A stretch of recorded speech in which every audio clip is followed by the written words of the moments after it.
So we're definitely in contact with them over the last week or so, and we want to support them in any way possible. Hopefully there's a way to show that publicly tomorrow as well.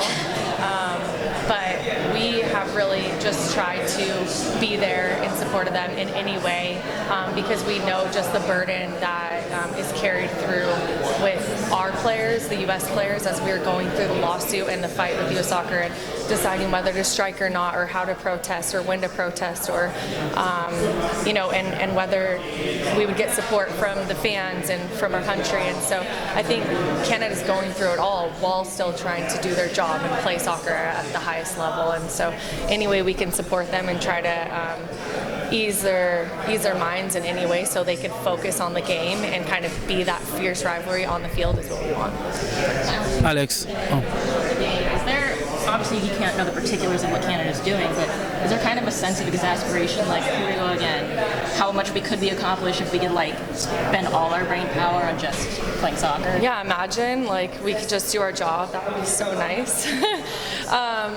Yeah, I mean, this year compared to last year in our mindset is just so different. I mean, from 2019 to 2022, it was really difficult for us. I mean, every camp having multiple player meetings, having multiple calls with our legal team, multiple calls with our strategy and PR team. So those are at a minimum now, because the fight is over. We've achieved equal pay, equal treatment, equal conditions, but Canada's just getting started. They know the long road ahead of them because we just went through that, and I hope that it's a shorter road for them, and we'll do anything possible to try to publicize what they're fighting for and why they should achieve that.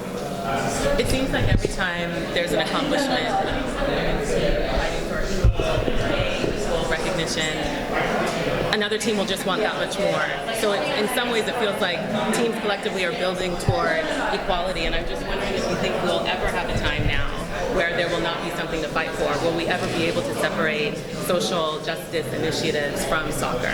Oh shit, I hope so. I hope there's a time where we just show up and do our job like our male counterparts and don't have to worry about fighting for equality. But the women players tend to care more about those things than men too.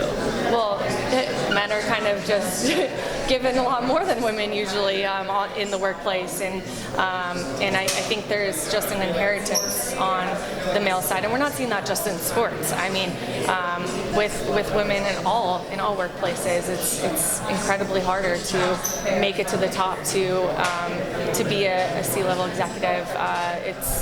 We're seeing a change, but it's going to be years and years.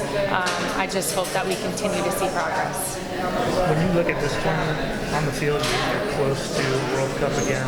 What do you need to see, do you think, from a team level for the preparation to go, okay, we're ready, or we're close to ready? I think as much as we can continue just seeing it as a process, and that this is a journey that we're all having together. We're not going to be World Cup ready in this tournament, but as much as we can mimic the World Cup with the games, 3 games in a short period of time, work on the thing, execute the things that Blacko wants us to really work on, have the team gelling on and off the field. That's all we want to see is an upward trend, and obviously be successful.